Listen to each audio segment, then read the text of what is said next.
Hey guys, welcome to a new episode of Saw Something Scary.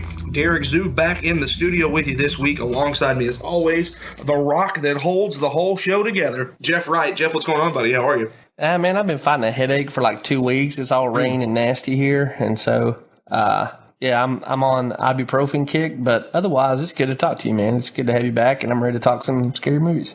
Yeah, man, it's good to be back. And on that note, I just want to say thank you to Jody Webster and the lovely Miss Christy Wright for not only introducing a bunch of words to our new lexicon, but also for holding the fort down last week while I was gone. Also, just want to say thank you to those of you who've reached out and sent your condolences over the loss of my great uncle. It's very much appreciated. So thank you guys for that as well. And while we're thanking people, Jeff, we might as well thank our newest patron, Jared Moore.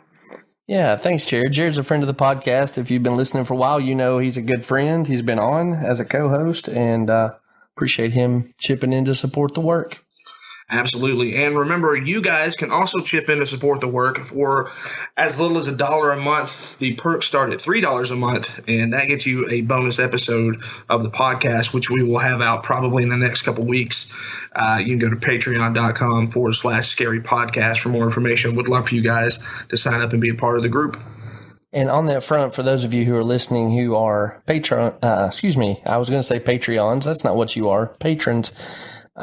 I'll be reaching out soon. I should have already, but I'll be reaching out soon to get your phone number. I'll reach out through Patreon. That number is only so that we can call you and fulfill one of those criteria of perks. We're looking forward to talking to you face to face. So just be expecting that, and don't think we're being creepy. We're not going to do anything weird like sell your phone number to anybody. We're just going to give you a call and say thank you personally. Looking forward to doing it too. Absolutely. Looking forward to talking to you guys.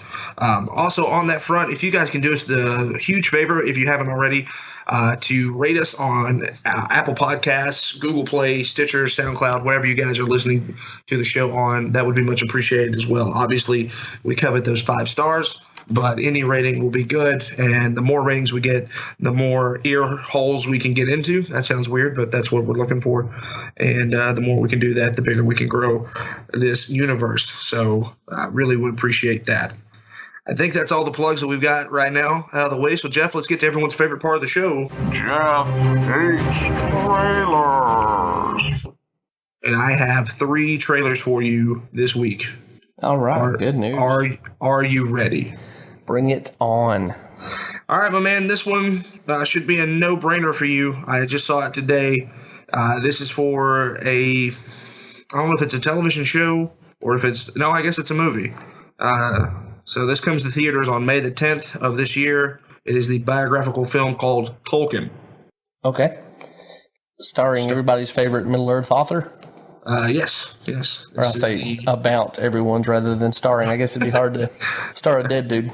No, they've actually made a hologram of him, and so he's going to be doing the whole thing. Tolkien explores the formative years of the orphaned author, easy for me to say, as he finds friendship, love, and artistic inspiration among a group of fellow outcasts at school. This stars Nicholas Hoult as J.R.R. Tolkien. That's good casting. I like Holt's work. Yeah, man, I love some Tolkien. I taught him several years ago, and I taught full time. I didn't think that I really cared all that much for fantasy as a genre. And then I taught The Lord of the Rings, and I realized at least what he's doing with the fantasy genre, I like a whole lot. And so I'm down to watch anything that comes through with his name on it. Now, C.S. Lewis is closer to my wheelhouse. I've read more C.S. Lewis than I have Tolkien, but they were friends. They were part of this group at Oxford called the Inklings. And they did have a falling out later in life, but they're kind of intertwined, and it's all stuff I'm interested in. So I'll probably be there, most likely with my wife, on opening night. What about you, man? Yeah, man, I'm interested in that. I like biographical films, and this trailer looked pretty decent, and I like Nicholas Hoult as well, so I'm in. I don't know if I'll be there opening night or not, but I'll catch it while it's in theaters for sure. Yeah, in my circles professionally as a teacher, that's probably going to end up being appointment viewing for most of my colleagues. So I'm guessing we'll be early adopters. Cool. Well, if you get to it before I do, you'll have to let me know how it is. I certainly will do so. Sweet. All right. The next one I've got for you, I think that we've talked about this before, maybe in the Horror Reporter, but there is a teaser trailer that came out for it this week for NOS 4A2. Yes, which is supposed to work out to Nosferatu, right? Right, yeah. And the synopsis on that is a young Victoria Vic McQueen discovers she has the power to unlock portals that help her find lost objects. As she delves further into this hidden universe, she encounters many other inscape travelers, some benevolent and some who have been corrupted by their power. When Vic encounters Charlie Max, an immortal who stays that way by feeding off the souls of children, she makes a sworn enemy of him. Charlie Max is played by Zachary Quinto. Vic McQueen is played by Ashley Cummings. And those are the only two names that stand out to me that I'm looking at. All right, and this is a Joe Hill thing, right? Stephen King's son? Yes, sir. Yeah. I had this book queued up in my audiobook player, and I ended up deciding to listen to The Shining ahead of it. I really want to get to it, but I just haven't. And I'd like to get that book read or listened to before the movie comes out, but I guess it's breathing down my neck at this point, right? Well, it's not a movie; it's a series. It premieres on AMC, and that is on April the 30th. So, I mean, you don't have much time, but you've got some. I have to listen to it on that like speeded forward setting, where it sounds like an auctioneer. Yeah, that'd be good. Hey, speaking of audiobooks, I know I told you this, but I want to tell everybody else. I'm listening to Dr. Sleep right now. Mm-hmm. And, man, I'll tell you what, Will Patton, who is a very famous or infamous character actor, he's been in Armageddon. He was in the thing that I remember the most from is Remember the Titans. But he was also in Halloween. He was Officer Hawkins in the newest Halloween movie. Yeah, he's like top shelf, that guy actor, Yeah. Yeah, he's the narrator, and he just does an amazing job with it. So, his Wikipedia page, he must be proud of that because his Wikipedia page says Will Rankin Patton is an American actor and audiobook narrator. So, yeah, he's all in. There you go. He's doing a great job with it, and I highly recommend if anybody has an Audible credit to grab that book if you haven't read it yet. It's I'm deep into I think I'm in like 2.5 hours into it. It's like an 18-hour book, but I'm enjoying what I'm hearing so far. Them vampires out there chasing the steam. So we've got through that. I'm in chapter 1. So Danny or Dan, whatever, has just found his way into Teeny Town. Okay. And he's trying to get a job. That's where I'm at. All right then. Yeah, I think you've got good things ahead of you. Yeah, I'm looking forward to it.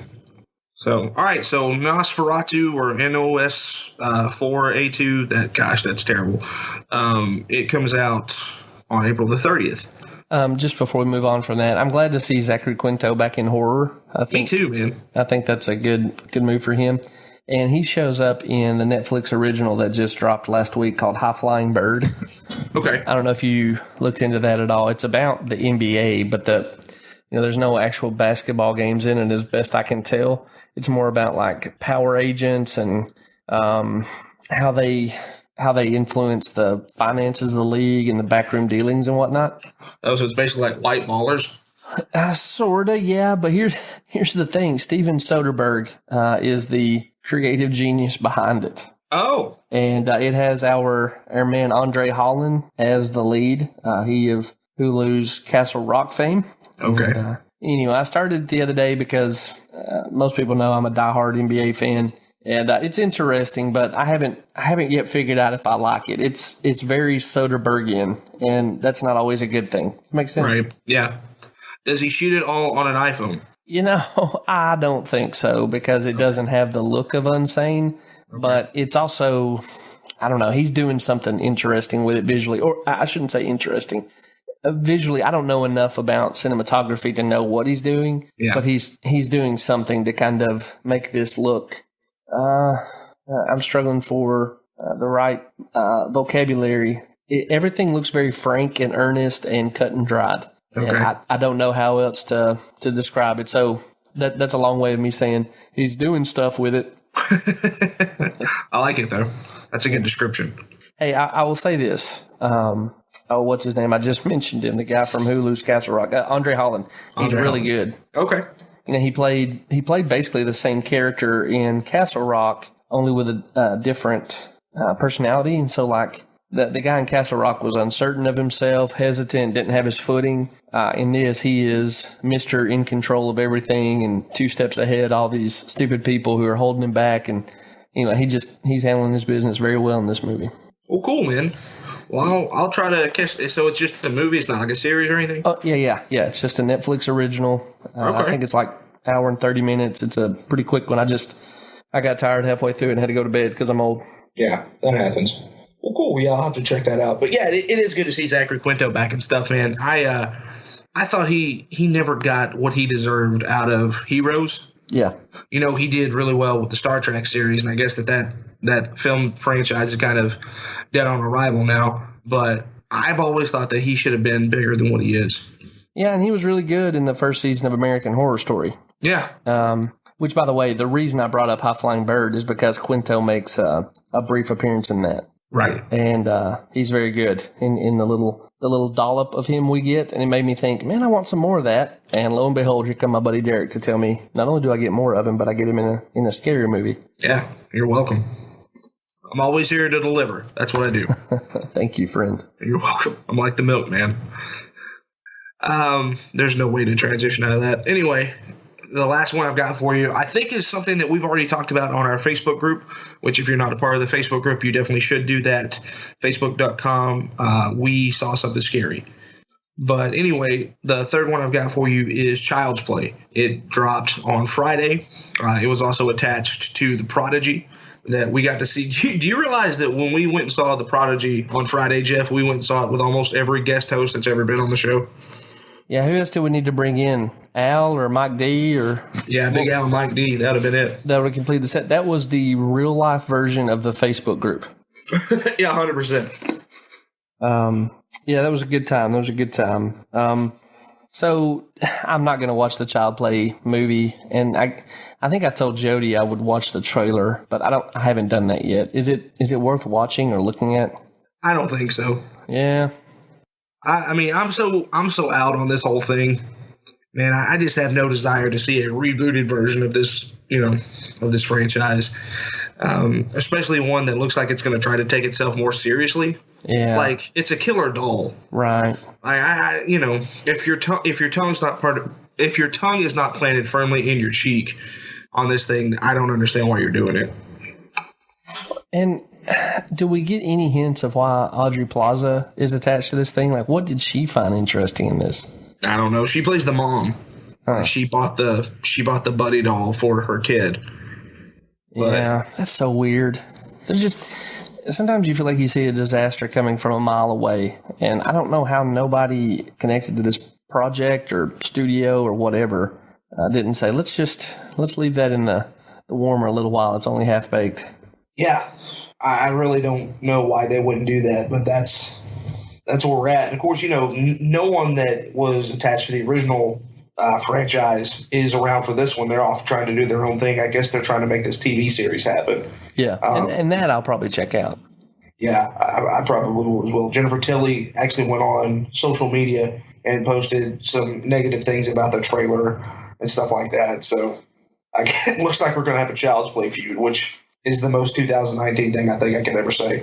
Could we get that set up for like one of those battle robot, TV shows? Yes. Just send one Chucky versus another. I think that'd be wonderful. Book it right now. The winner has to fight not just Chucky, but that offspring of his that showed up in the last canonical Chucky movie. Okay. It could be like Double Dragon. You just have end bosses. Yeah. That's much more interesting than the idea of a AI-controlled buddy doll running around killing people. Yeah. And they also have to fight the reanimated corpse of Dennis Hopper as King Koopa. Okay. I mean, if we're going surreal, why not go all the way in? You know what I mean? Exactly. That's what I'm saying. Let's do it. All right. So this is off your radar. You're not going to watch this movie. I can't imagine me seeing this. And I say that as a guy who watches some really awful horror movies. Yeah. But I guess not only am I not interested in it, I'm kind of morally opposed to it. And so the combination makes me think that it's just not going to happen. Do you think you'll watch it? No. I don't think that I'll ever directly set out to be like, hey, I want to watch this Chucky movie. I could see this ending up on someone that we know's 30 Days of Horror or 31 Days of Horror list, just because he knows how much I hate stuff like that. He wants to stick it to me, and might have to check it out there. But intentionally, I don't believe it'll ever happen. Yeah, it's unfortunate. It is. They just made a dumb choice, and this is what they get. Saw something scary, people are out, and that'll show them. Yeah. That's true. Hey, one more thing that I want to talk to you about. This has nothing to do with horror, except that it looks scary to me. Have you seen this trailer for the new Aladdin movie? I saw the memes about Will Smith's Genie. Holy smokes, man! Yeah, that was really funny. I mean, have you seen him? The CGI version of him is. Yes, yeah. He. I can't imagine that's the look that. I don't know. I can't imagine that in hindsight they're happy with what he ends up looking like. Yeah. What would you liken it to? Man, had you not asked me that, I could have told you. Yeah. But I can't think like off the top of my head. Like I had several different things queued up. Had several different things queued up like 2 days ago. The funniest meme I saw had him standing beside I don't even know what they were called, the Navi or whatever from. Why did that movie just leave my mind? The James Cameron movie, Avatar. Okay, yeah. Had him standing beside the guys from Avatar, and I thought, well, maybe that'll work. Maybe that's the way to bridge these two visually, disappointing efforts. Yeah. I just got a direct message on Twitter. Somebody sent me this. Johnny Sun, who's one of my favorite authors and tweeters, made him green. And as he's pointing at Aladdin, he says, "Onions have layers." This does not bode well for a project that I've already had serious reservations about, right? Like this is sort of the Disney version of what we're talking about with Child Play. It seems like this is a disaster coming a mile away. Yeah, it really does. It just looks bad, man. You know what it reminds me of? Did you see that second Spider-Man movie with Andrew Garfield? Unfortunately, yes. And where Jamie Foxx played Electro? Yeah. This is his cousin. That's pretty apt. I think that's the best comparison I've heard. We need to make a meme somehow. I don't know. I'm guessing there are meme creation websites. Oh yeah, for sure. The thing that I've been liking it to on Facebook is anytime I see somebody mention it is, you never watched Arrested Development, did you? No, unfortunately not. Okay, so one of the biggest jokes throughout that series is Tobias Funke, who's played by David Cross, he wants to become an actor and he wants to join the Blue Man Group. And so he paints himself head to toe in blue body paint. And Jason Bateman looks at him at one point and he goes, "Buddy, what are you doing?" And he goes, "Oh, I just blew myself." And so anytime that I've seen anybody put something up about the Will Smith thing, I just send that gift to them of him just head to toe in blue paint. Well, I think it's time to send that to Brother Will Smith. I'm sure you have his number, right? Yeah. You Hollywood big shots, there must be a group text or something. There is. As a matter of fact, I'm actually texting Clooney and Brad Pitt right now. We're having a big laugh about the whole thing. I imagine they would find this quite funny. Yeah. What do you think Robin Williams would say about this? Man, I think that Robin Williams would. Honestly, I think that if Robin Williams were still around, this wouldn't be an issue. I think they would have made a CGI version of the Genie that looks like the Genie from the Disney movie, and Robin would have voiced it, and everything would have been good. That's probably true. This one, they're trying to make him look like Will Smith because, in those certain parts of the movie where the Genie becomes human, he has to look like a human Will Smith. And I assume that they would have done that with Robin Williams as well. But, this just looks bad. Yeah. I get the feeling that Robin would be a cheerleader for this. I don't know if that should affect the way I view the project or not, but he just seems like the kind of guy who would throw his weight behind it. I sure hope so. Yeah, it's unavoidable for me to see this, though. I mean, my kids will want to go see it. I can't get away from it, but sure, I'm not looking forward to it. Yeah.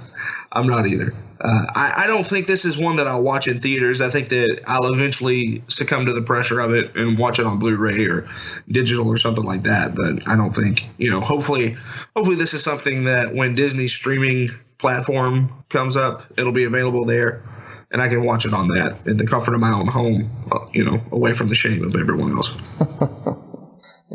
Consuming secretly so no one knows. That's pretty ideal, I guess, for if you kind of maybe you could have this and Child Play just play back to back.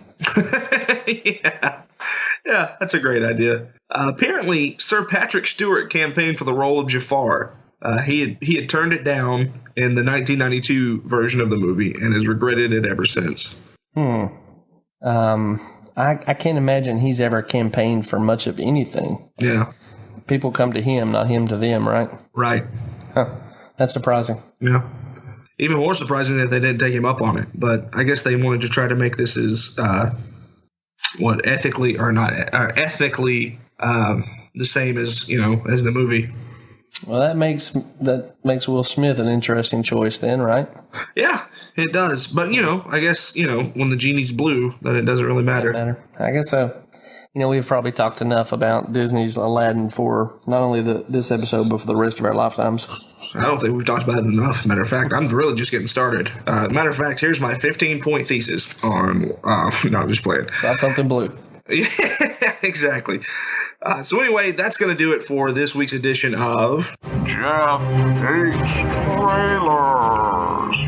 So, Derek, there is not a lot of good horror news out there. I know that I bellyached about this in the Facebook group, and you and Jody were kind enough to try to help me out here, but it just wasn't anything that really grabbed my attention. And you already mentioned that we went to watch The Prodigy with Jared and Christy and Jody, and I figured we could just do a review of The Prodigy instead of having...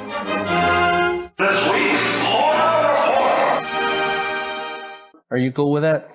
Yeah, I am, but I'm also a little upset that you didn't think that the police thought it was a suicide, then a horror movie director handed over a secret recording from the Washington Post that didn't tickle your fancy. Yeah, I must have overlooked that one. So what are the details on this?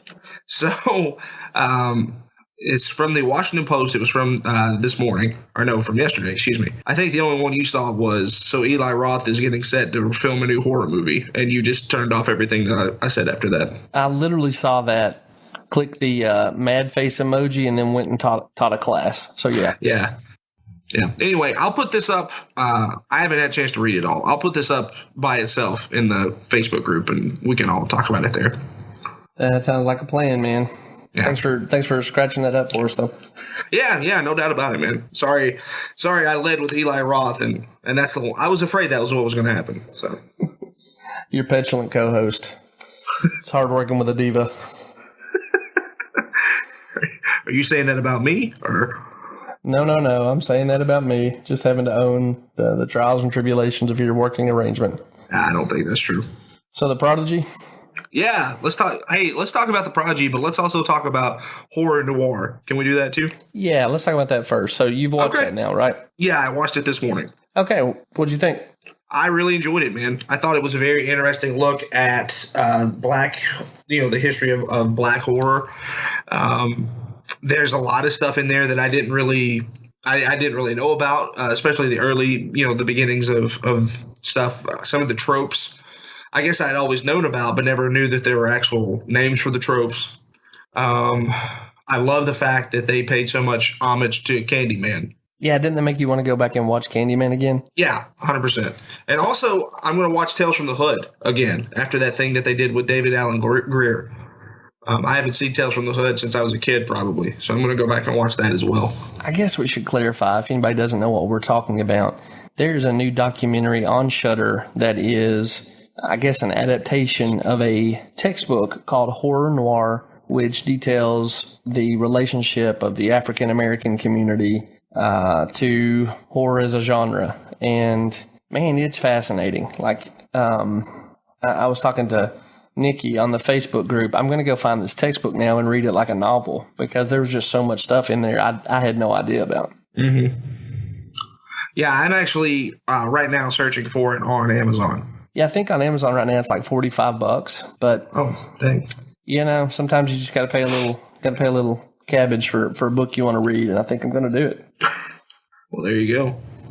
The most interesting part of that documentary for me, and of course there was just a ton of stuff that I did not know for one reason or another, but that Blackula, which is a movie I would have otherwise dismissed as just blaxploitation, dreck, and never thought a second thing about. Right.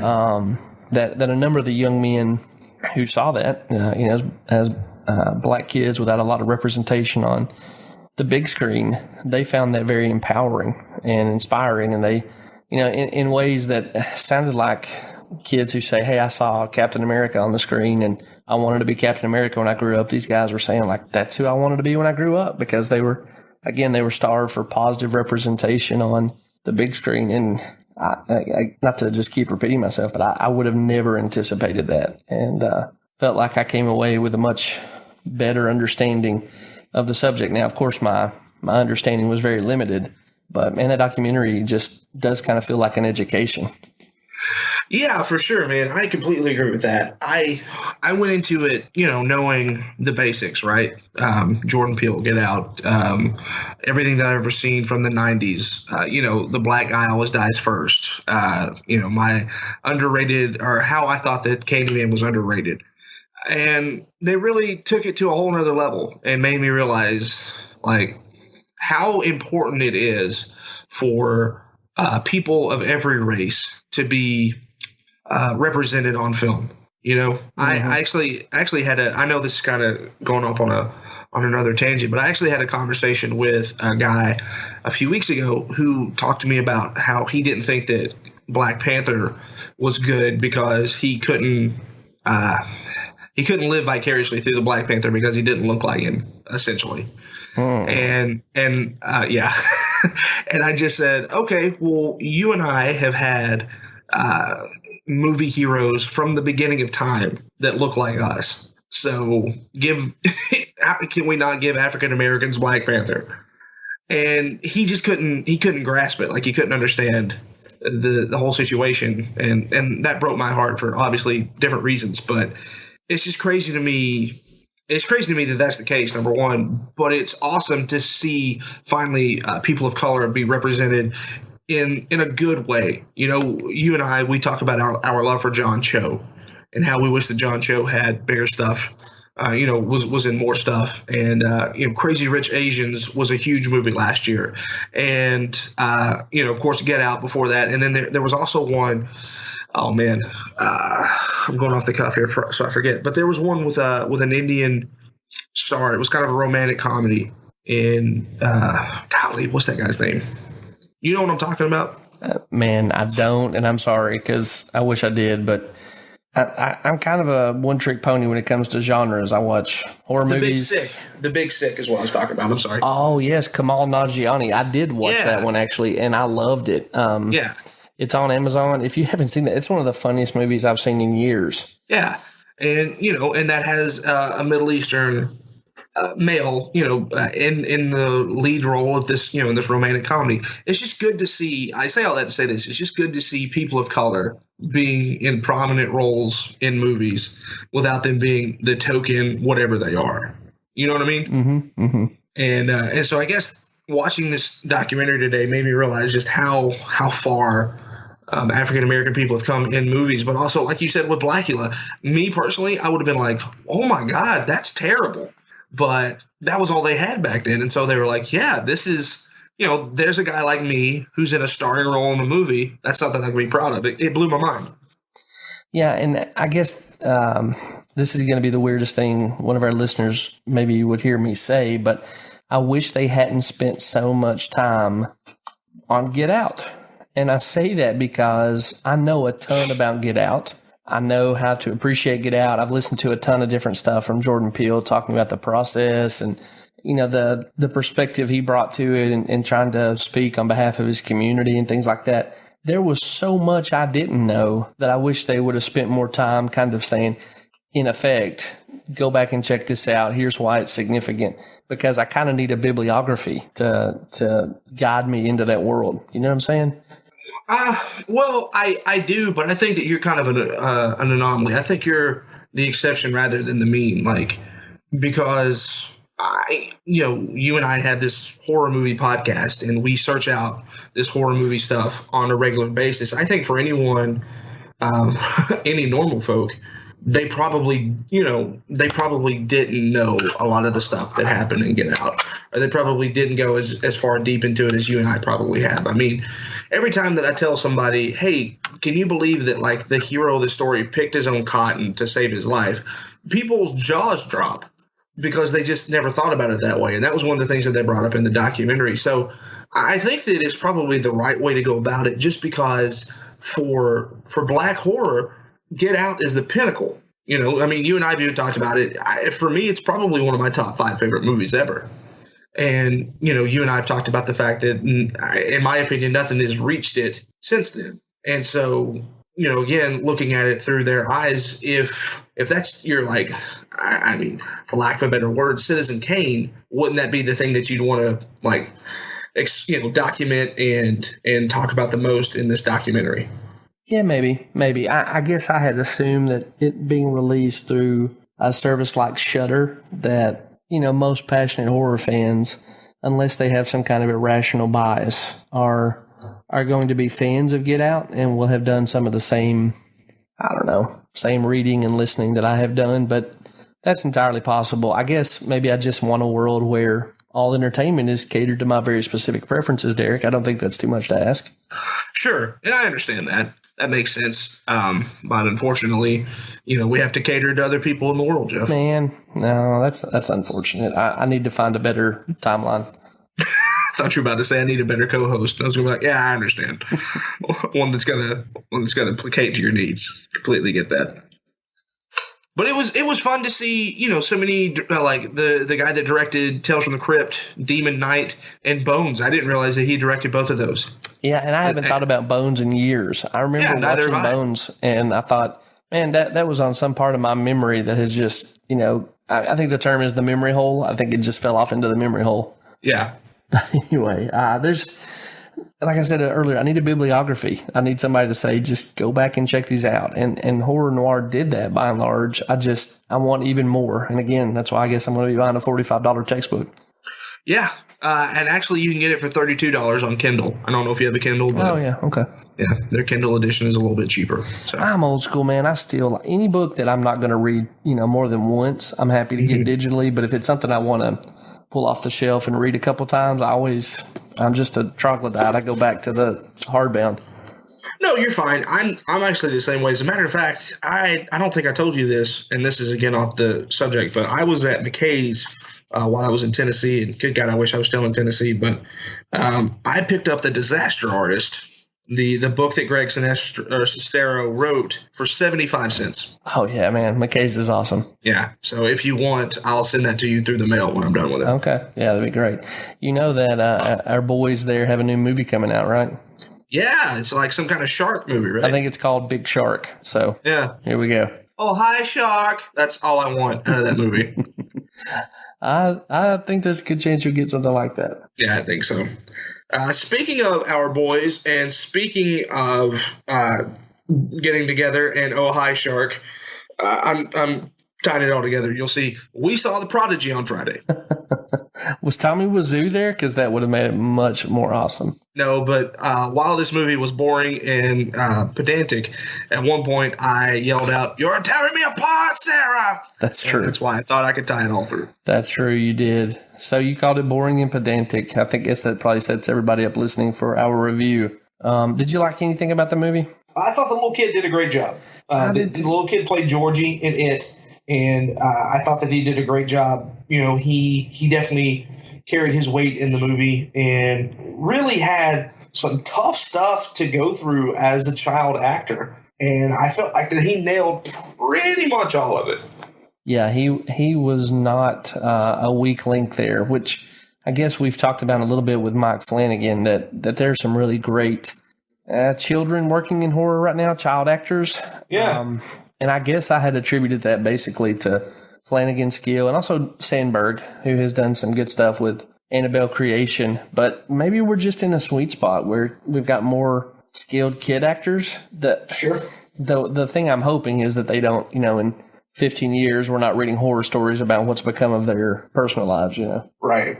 But all that to say, yeah, Georgie, whatever that kid's name is, this wasn't the best acted thing I've ever seen, and he certainly was. He was heads and tails above what we were getting from older actors. Yeah, that guy's name is Jackson Robert Scott. Okay, well done, Jackson Robert Scott. Yeah, that kid has had so far has had a really cool little filmography. He was in Criminal Minds. He did an episode or two on Fear the Walking Dead. Then he played Georgie.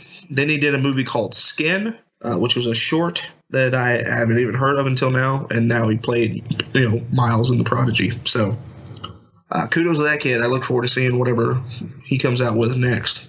Yeah, the only other strong acting there was I can't ever pronounce this guy's name right. Calm Fiore. Yeah, that's a guy's brother. Well, he played the counselor or whatever. Just no sold the joke there. Yeah, he did. Okay. Sorry about no selling the joke. It's because I'm terrified that I've offended somebody with my pronunciation. Oh, I was just trying to say that he was the brother of Guy Fieri. I'm sure that you nailed it. Oh, the chef. Yeah. I got you. You. It wasn't a good joke, but then you no-sold it, and it made it a horrible joke. So I was going for the Norm Macdonald awkward thing. Nailed it. Taylor Schilling, yeah, whatever.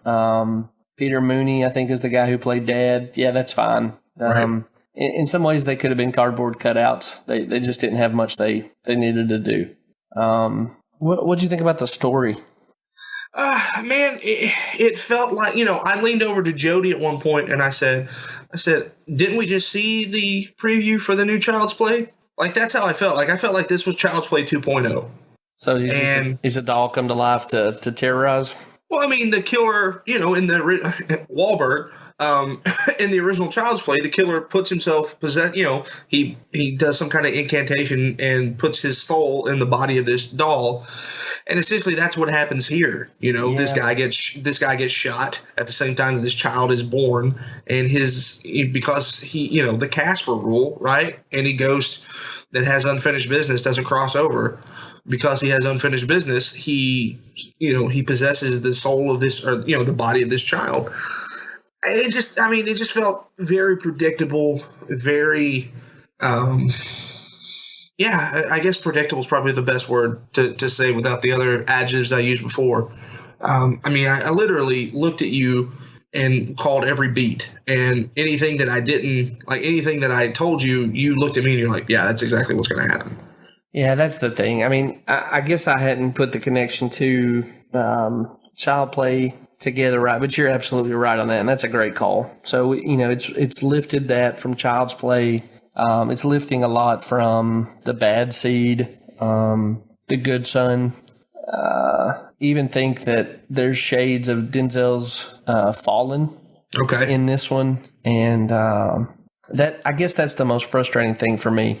I don't think anybody who's listened to this podcast for long will be surprised you saw it all coming, but I feel like I saw everything coming. And my wife, who doesn't watch horror, is, regularly leaning over going, hey, this is what's coming, right? And I'm like, yeah, honey, that's exactly what's about to happen. Yeah, and at one point, I thought you were going to separate Christy and I because we just kept making so many jokes. Yeah, there was a poor man's version of Mystery Science Theater happening right there in the AMC Theater of Cookeville, Tennessee. But it was the most entertaining part of that movie. You have to admit that. Yeah, it was either separate y'all or get you mics and just start recording. I would have went for that one. I think that would have been the better version of it. Yeah. Anything positive to say about this movie? Besides the kid, no. I would have something positive to say, except that this stinking movie gave away the most interesting and original part of the movie in the stinking trailer. Yeah.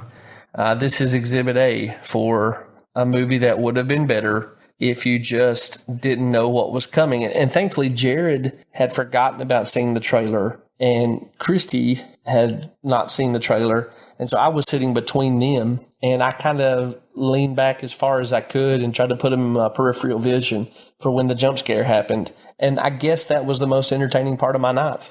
Yeah.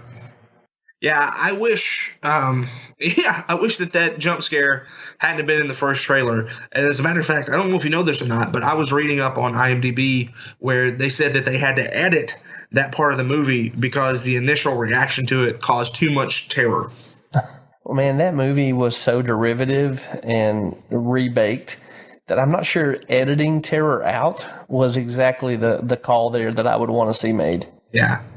So, just to quote it, the now infamous scene at the end of the trailer, in the first trailer, along with other scenes, had to be re-edited for test audiences due to their intense scare factor. I don't know what movie those test audiences saw, but I would much rather see that than what we saw. 100%. In fact, I almost feel like, I don't know, that sounds like revisionist history after the fact, being like, oh, there was a scarier version. Yeah. We didn't want to scare y'all so bad, so we released a mediocre cut. Yeah. Yeah, whatever. That's a Zack Snyder move right there. On a scale of 1 to 10, Jeff, what would you rank it? Yeah, that's a 2. Okay. Actually, wow, I'm the horror uncle in this one. I gave it a 3. Okay. Based on just that little kid. Yeah. And that I thought that I might be grading too harshly, but if you're going to give it a 2, then I'm going to go back and say the same thing. 2. I think this is the kind of thing that the kind of film that when it shows up on Netflix, you may put it on to have background noise or kill time. Sure. And so that's why I didn't, leave it with a 1 or something. It doesn't quite rise to perfectly acceptable horror, but it's like, I'm desperate for horror. There are worse versions of scary movies than this one. So how's that for damning with faint praise? Yeah, I think that's right. I think that's the best backhanded compliment. Yeah. So, anything else to say about the Prodigy? No, I hope I never have to see it again. Yeah, maybe they'll hear this and release the mythical good cut. Yeah, hey, whoever directed this movie, Nicholas McCarthy, if you're out there and you're listening to the show, and why wouldn't you be? We're the #1 horror-related podcast on the planet. Then you should release that version of it, or just give it to Jeff and I, and we'll watch it and give you a better grade if it's better. Yeah, I'll double dog dare you because I don't believe it exists. Yeah, me too. All right, man. We'll wrap up the Prodigy there, and that means it's time, I suppose, to pull the curtain on A Tale of Two Sisters. You ready to do this? Yeah, man. Let's do it up. Let's get into the sauce of the scary airplane and fly all the way to North Korea. In 2003, right? So it's a time machine too. Oh yeah. Do you know for certain whether or not you? Hang on. Wahlberg. Hi, Mark. Thanks, man. Appreciate you. What? No. Spoiler alert. Have you ever seen, or do you know if you've ever seen a Korean horror movie before? No. I don't believe that I ever have seen a Korean horror movie before. Have you ever seen, and I'm going to ask because you may not know this is Korean. Have you ever seen I Saw the Devil? No, I have not. Okay. That's kind of the gold standard. Netflix had The Wailing for a while, and I thought it was overrated. Train to Busan is a South Korean horror movie. Did you see that? Zombies on the Train? In that case, I have. Yeah, okay. So you've got Train to Busan, I Saw the Devil. Those are usually considered the top 2 Korean horror movies. And then A Tale of Two Sisters is either number 3 or number 4, depending on what you do with The Wailing. Okay. So I get it. Also, A Tale of Two Sisters is the product of the same mind who created I Saw the Devil. So I guess he's sort of what's that gentleman's name? Kim Ji-won or Kim Ji-won. I'm sure I butchered that. It could also be Kim Ji-woon. He's kind of the South Korean horror master. Does that make sense? Yeah. And they're good films. He knows what he's doing. I have this song in my head that for I Saw the Devil, it's to the tune of I Shot the Sheriff. I'm going to need you to write lyrics to that and bring it onto the show for next episode. Sure. We'll just replace Ryan Brewer's theme music with that. I saw the devil. I should have left space for that. What was I thinking? But I did not see that crazy lady. See, I've got it. We're almost home. Yeah. Yeah. Is it hard for you to see past subtitles to evaluate actors? Man, I'll tell you what, it's hard for me to watch a movie with subtitles. That's actually something that I was bemoaning to a couple friends of mine last night as I was trying to watch this movie. I told them both, I said, man, it's just difficult for me to pay attention to anything where I have to read that much. And the biggest thing was for this movie, my biggest problem with it was there was a lot of time where there wasn't anything going on. And I instinctively reached for my phone and started messing around with it. And then I would be like, oh crap, I don't know what's going on. And I'd have to back it up because, anytime that you do that, with an English speaking film, you can still listen and you can still kind of figure out where you're at, but you can't in movies like this. And so legitimately, it probably took me 3 hours to watch this movie last night because I don't know if my ADD was just bad or what the situation was, but it takes a long time in my opinion, it takes a long time for this movie to get going. I guess there is a difference in the way we consume this because I guess I like the pacing of the movie. In some ways, this is just a haunted house movie. Right. And I thought the pacing of the movie helped me feel like I was living in a house that felt more empty than it should. Okay. And that, that sense you have when, you've been snowed in and time doesn't really feel like it's passing and you're just kind of there in the eternal now, waiting for something to happen. Yeah. I kind of felt like I was doing that in this movie as these characters are waiting for the next shoe to drop. Okay. I also realized, too, just listening to you talk, that I guess I have adapted okay to subtitles because it didn't throw me in this one. I guess I should just tell you this.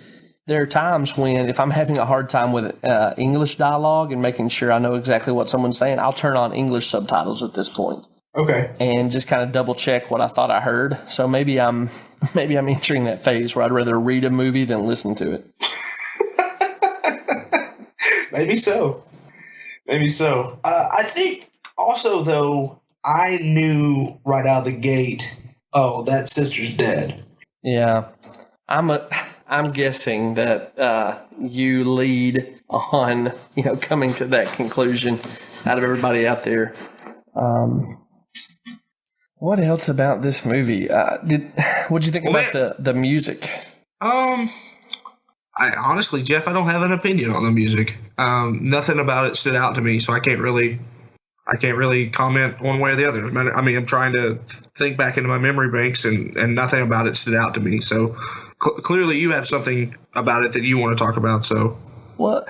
Twofold. One, it made me nostalgic because this movie is clearly of a particular time. And I didn't realize how much South Korean movies from 2003 were like what was happening in America in 2003. Mm-hmm.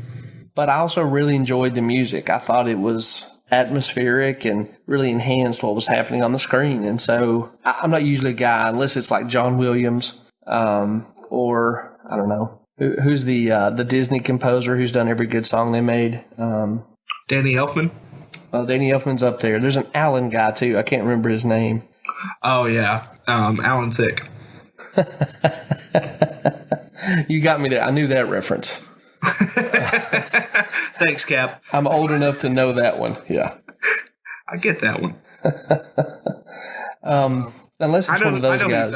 Alan Menken. There it is. Unless it's one of them, I don't usually notice. But I remember as I was watching this one, and maybe it's because I'm not able to listen to the dialogue. I'm having to read it. But for whatever reason, I thought the music was really effective in this one. Okay.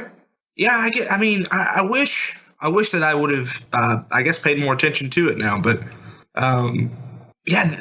for me, man, this movie was kind of a slog to get through. I will say this though. Yeah. Oh no, it's fine. I will say that I really enjoyed the performances of the main sister. What was her name? Sumi. Mm-hmm. Soo Young Lim, I believe is her name, and then Jung Ya Yum, who played the stepmom. I thought both those ladies did a phenomenal job in the movie. Although I did, again, while I was texting some of my friends last night, I did say apparently in Korea, the main way to emote is to scream your head off. Yeah. Because there's a lot of screaming in this movie, man, to the point where I was like, oh, okay, now we're overacting. Calm down.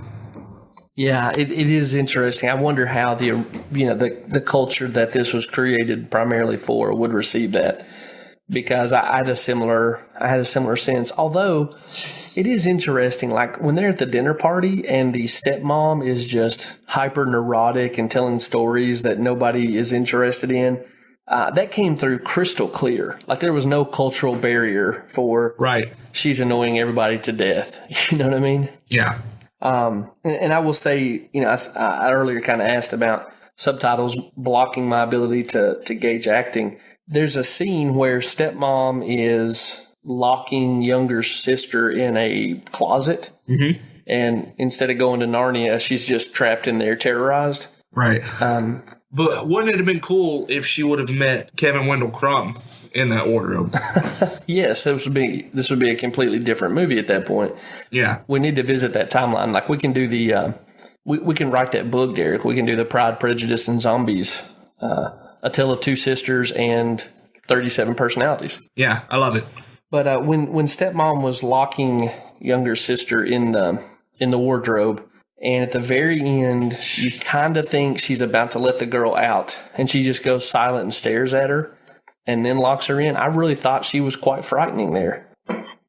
Yeah, and that's that's the crazy part about this movie is they do such a great job making that mother-in-law such a hated villain in the movie, and then when you realize this poor girl is crazy and this mother-in-law has actually been a loving person the entire time, I thought that was a really great flip. I thought that was a really great transition. Yeah, I think it just speaks to a good storyteller. Again, for all the cultural barriers that are there, this movie, I think, works. I know you said it was a slog, but for me, I felt like I watched a bit of a time capsule, but a really good movie nonetheless that I was glad to have seen at this point, and I wish I had seen it earlier. Yeah, I mean, I'm not going to say that it wasn't a bad movie. I think that maybe the first half hour of the movie, it was me adjusting to the subtitles. It was me adjusting to the culture. It was me adjusting to everything that was going on. But also, I do feel like that it was kind of a slow build into the movie. But once it gets going, right around the time of that dinner party, I thought from then on it was a really good movie. Yeah, you're right. That's a great point. That's where it really starts to accelerate. Yeah. So let me ask you this, and this is kind of catching you cold. When was the last time you saw a movie that you thought was a great psychological horror movie? Get Out. Okay. So since Get Out, have you seen, well, I mean, I guess Get Out, this doesn't qualify for. So have you seen a psychological horror movie that was built on supernatural elements? Right? Because Get Out is like crazy sci-fi and stuff, but it's not ghosts and goblins. Neither Silence of the Lambs. Yeah. Let's see. Nothing's hitting off the top of my head. Yeah. Well, I'm right there with you. And I think this movie is psychological horror, and it's the only one I can think of that is built on actually scary supernatural stuff. Or would you call Split or Glass that? See, I wouldn't, because I think they're trying to make the claim that superpowers are just part of the natural world. Does that make sense? Yeah. That they're not superpowers, they're just unexplored human powers. Mm-hmm. That's a good question. I guess I'm gonna say they're broadening the definition of what the natural world is, but it's not, again, it's not ghosts and goblins. Okay. So yeah, psychological horror built on the supernatural. This is my go-to, and it's a good mix. I'm happy to have seen it. Yeah. I honestly, man, like I said, at the beginning of it, it was difficult, and it took me a little time to adjust to it. But I wound up really enjoying the movie, and I think in the future, when we are tasked to review some Japanese horror or Korean horror or anything that's not English, I'll be interested to see it more than I was going into this movie. Yeah, maybe one of these days we get around to I Saw the Devil, and you can debut your song. I saw the devil. and we'll drop in that review. I mean, I think that's a pretty perfect combination. Yeah, for sure. Well, Now, I will say this. I don't know where you were going with your transition, but I will say that I watched this movie and then found out that there was an American adaptation of this movie called The Uninvited. Well, my brother, that's exactly where I was going. Tell us more. Boom! So The Uninvited stars Elizabeth Banks and who's the lady that's in that? Ooh, what's that lady? Golly, who is that girl? Emily Browning. The one who plays the daughter? Mm-hmm. Yeah. Emily Browning plays Anna, and she's been in several different things, none of which... Oh, she was in Legend with Tom Hardy. I saw that. And yeah, so she's been in several different things, but anyway, Emily Browning plays Anna, and they kind of flip-flop stuff in this one. Anna is the younger sister, and she has come out of the loony bin. And she's come to find out that Elizabeth Banks' character, Rachel, who was her mother's nurse, is now dating their father, engaged to be married. And her sister, her older sister, they're there and they're trying to cause a bunch of hijinks stuff. And I you and I talked about it off the air earlier today. It felt like the producers of that movie saw A Tale of Two Sisters, knew that they wanted to Americanize it, and then they also had seen Secret Window with Johnny Depp, and they just matched the two up.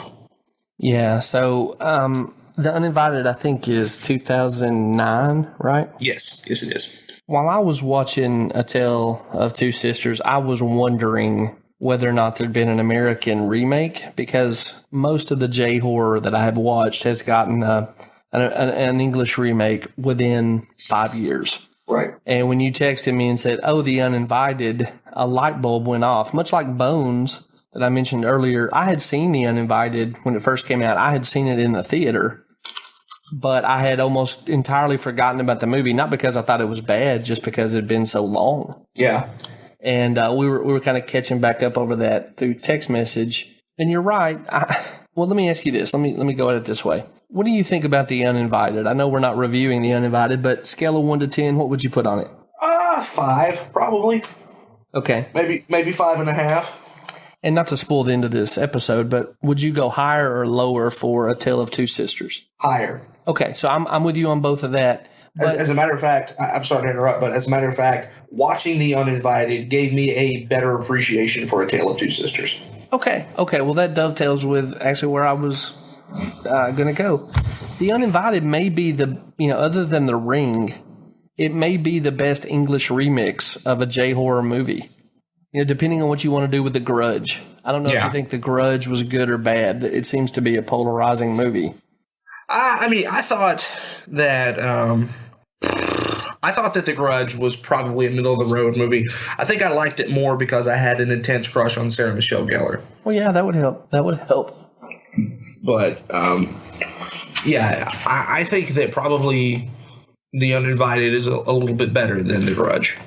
Yeah, I guess I'm there too. And I think that, normally I like just a straightforward adaptation, kind of stick with what works. But the changes to The Uninvited helps it stand on its own feet a little bit, and maybe helps it work for an English audience in a way that a more straightforward adaptation couldn't. Yeah.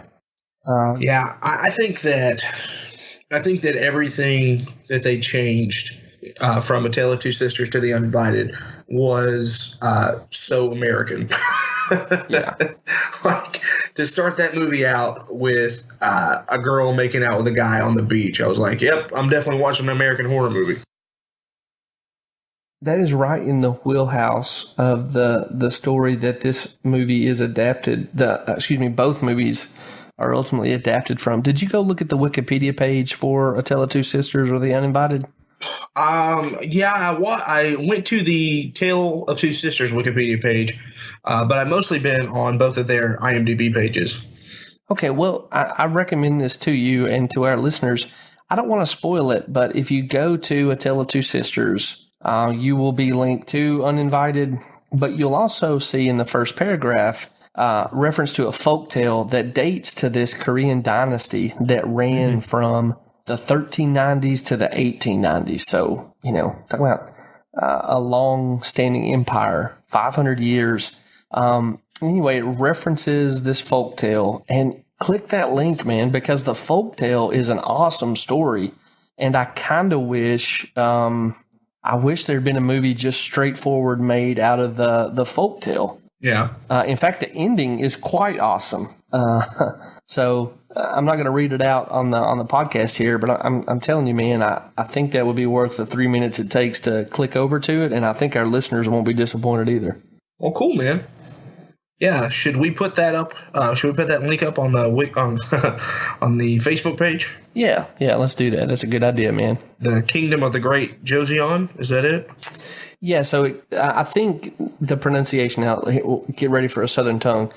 I think the pronunciation is something like Chosun. Yeah, it is, now that I'm looking at it. But yeah, if you see the story, it's, man, I'm going to go for it. So just forgive me if any of our audience members are Korean, but it's Jonghwa Hongrion Jion. And that literally translates to the story of Jonghwa and Hongrion. That's the name of the folktale, and I thought it was super cool. I never heard it before, so cool. There's your daily Korean folktale reference and recommendation. Well, yeah, put that up. All right, I'll do it. Anything else you got to say about either The Uninvited or A Tale of Two Sisters? Well, I think that The Uninvited was even more telegraphed than The Tale of Two Sisters. Okay. Yeah. And I think that, I think that we say this a lot, but I think that it's true. If you're a horror connoisseur like you and I are, you probably are able to see what's coming out of that movie before it happens. To someone who watches horror, to get those snuggles from their girlfriend or whatnot, I think that it would probably be the perfect movie for that kind of stuff. Yeah. But if you're looking for the better of the two, then I would implore you to track down A Tale of Two Sisters. And also, I think that might be where Mike Flanagan got his idea for the bent neck lady. I mean, I had the same thing. Like bent neck lady showing up far sooner than I ever expected her to. Yeah. Good call. So okay, yeah, I'm with you on that. I really think A Tale of Two Sisters lives up to the hype. Like, I get why Jordan Peele picked it to tell his cast to watch it. Okay, well, I mean, that's why we're going through this. So, any thoughts, any imaginations on what this means to us? Well, can we do our stock and trade first, and then save that for the last? Oh my gosh, you are a diva for this episode. I am a diva. Yeah, that's fine. So, scale of 1 to 10, what would you give A Tale of Two Sisters? I think 7.5, honestly. Oh, well said. Yeah, I'm with you, man. Co-sign that 7.5. Yeah. Did we see something scary? For me, no. I assume that you probably will say yes, and I can probably figure out where you're going to go with it. It was a good movie, but I didn't feel like that it was that scary. Even the quote unquote scary moments for me wasn't anything that got me going. So. Okay. Well, come on in, horror uncle. Yeah, here as requested. I will say, not the scariest movie ever, but I did think I saw a couple things scary. I mentioned the stepmom locking the girl in. I thought that was a pretty scary moment. There's one other that we haven't talked about. Do you want to take a guess as to what it was? Well, before I do that, I am going to say this. I did think that the ending of this movie was incredibly heartbreaking because, early on, the hallucination or the evil manifestation or whatever of the stepmother warns the girl, I told you would regret this moment. And then at the very end of the movie, we find out during a flashback that the little sister found the mother hanging in the cupboard or in the wardrobe, tries to get her down. At this point, I'm sure she's dead, but still in that situation, instincts are kicking in, and you're trying to release your mother from this choking situation. The wardrobe falls on top of the sister. Both the nurse, the stepmother, and the what's her name again? Sumi, I I believe. just refer to them as older sister and younger sister because people have heard my attempt at pronunciation at this point. That's perfect. So younger sister's trapped, older sister and the stepmother run upstairs. Stepmother runs upstairs, and then the older sister runs up. They have a very tense, hate-filled conversation where the older sister pretty much calls out the nurse for, whatever romantic implications she may have with the father. And the nurse tells her right there, you may want to think about what you're saying because this is going to come back to haunt you.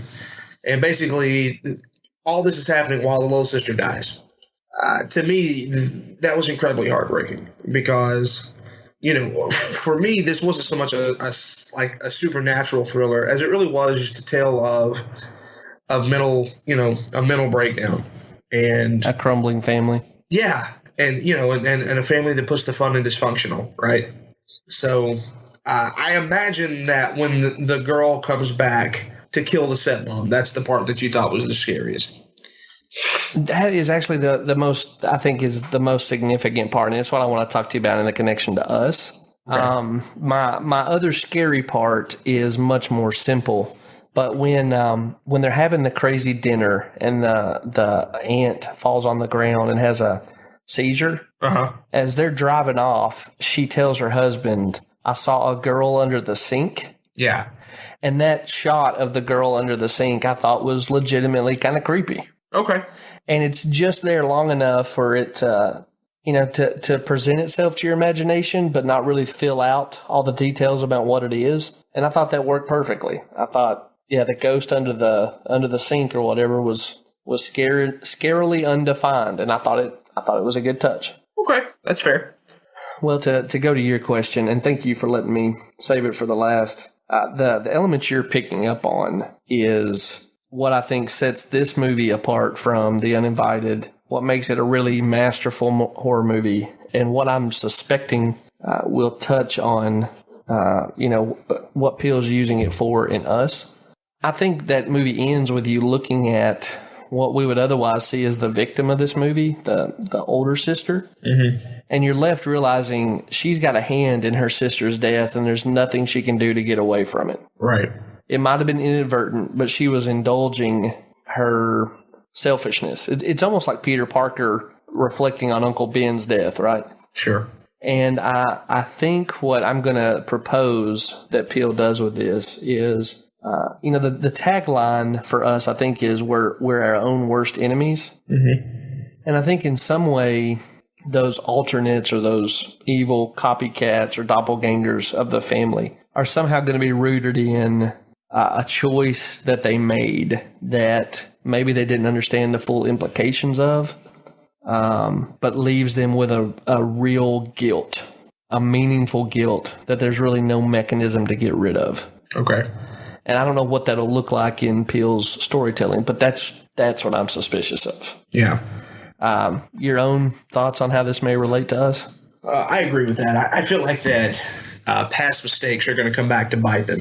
And I feel like that maybe even these evil versions of themselves are these past mistakes coming back to, literally haunt them. Yes, I think that, and maybe it's because it's so strong in my mind because we follow, this, no pun intended, this movie follows in our review schedule. Mm-hmm. But It Follows has some of those same elements, right? These past decisions you make, maybe you didn't understand them at the time, but they have a long tail that you can't really get away from. Sure. I think those two movies being in this list seem to suggest just what you said, that these are past versions or, they have some connection to the characters' previous decisions that's going to come back to bite them, and maybe in a very literal fashion. Yeah, I believe that's true. All right, man. We'll see. We'll have quite a record of our predictions for Jordan Peele's Us by the time this thing's done. Yeah, man. I'm, the more that we watch these movies, the more excited I am about Us. Yeah. It really is helping me ramp up too. I mean, not that I thought that was possible, but I just expect that Peele's going to give us something that belongs among these movies. Mm-hmm. And that list of movies he gave us, I don't think I've been disappointed by any. I know you don't like It Follows, but I think a lot of people would say these are some of the best horror movies of all time. And I'm just expecting him to place us among them. Yeah.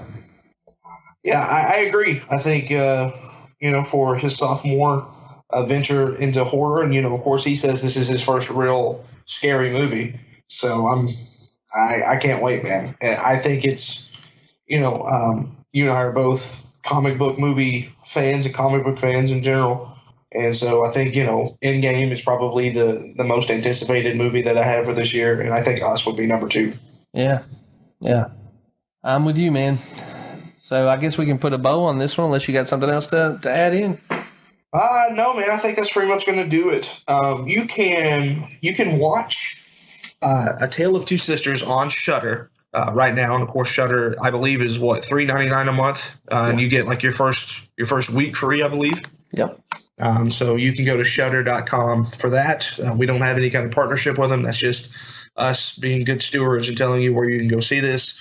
You can rent The Uninvited on Amazon Prime for $3.99, and that's the HD version of the movie. And if you're ever bored and looking to catch a movie, I think that'd be the perfect one to watch. If it's a rainy day and stuff and you're looking to get that horror fix, go to Amazon Prime and get The Uninvited. You could do a whole lot worse. Absolutely. Yeah. You could watch It Follows again. No comment. But yeah, so Shudder.com for that, and Amazon Prime for The Uninvited. Jeff, what are we watching next week? I think we're going kind of back in time a little bit. We're going to watch The Birds. Holy smokes. Okay.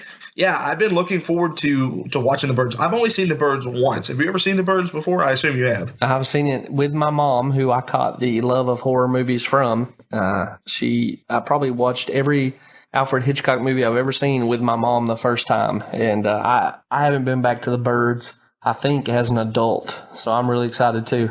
Yeah, we watched that thing in high school. Really? Yeah, for either my drama class or an English class. I forget which one. But we watched The Birds, and I thought that was the coolest thing ever, that a high school teacher would let us watch that movie. For sure. So, yeah, I'm really looking forward to getting back into it. Yeah. All right. Well, we will look forward to doing that next week then. Absolutely. So, all right, guys, well, that's going to do it for this week's edition of Saw Something Scary. Remember, follow us on Twitter, Scary Podcast, Facebook, We Saw Something Scary for the group. Reddit /r/Saw Something Scary, and Saw Something Scary on Instagram. He's at Right Jeff. I'm at Derek Zoo. And folks, we are out of time. For next week, we just want to remind you to watch The Birds if you have the chance. Where's that at, Jeff? Oh, that's a good question. I haven't even begun to look. Okay. That's another thing we can post in the Facebook group.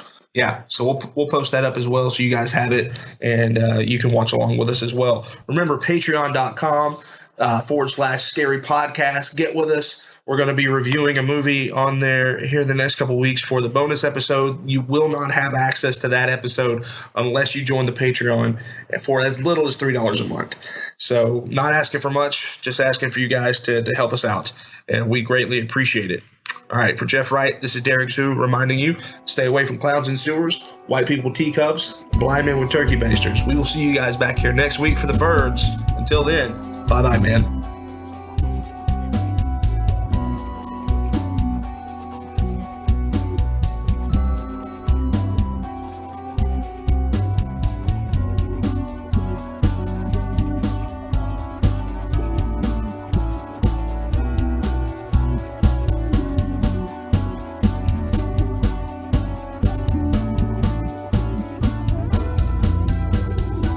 I don't know if Jeff has turned off the recording or not of this podcast, but if he hasn't, I just want to say this movie was terrible. I'm just trying to be nice and go along with it because I feel like that all the time. I just dog on horror movies, but this movie, I'm just playing. I thought this movie was great. I doubt this will make air. Jeff's a pretty good editor, and he usually can hear, usually tune it in, but if not, this will be a fun little Easter egg for you guys. Also, want to let you guys know, here in a few weeks, I'll be having my own podcast called Do the Damn Thing. And the first episode is with Brian Campbell. And it's going to be a lot of fun. Brian Campbell from CBS Sports, combat sports writer. And he's He's great. So do the damn thing. Should be coming out in the middle, I'd say the 1st of March. I got to figure out how to work podcasts first. I just let Jeff do all this stuff. I'm just a talent, really. You know, I have this golden voice and, fun jokes. So anyway, I have no secret.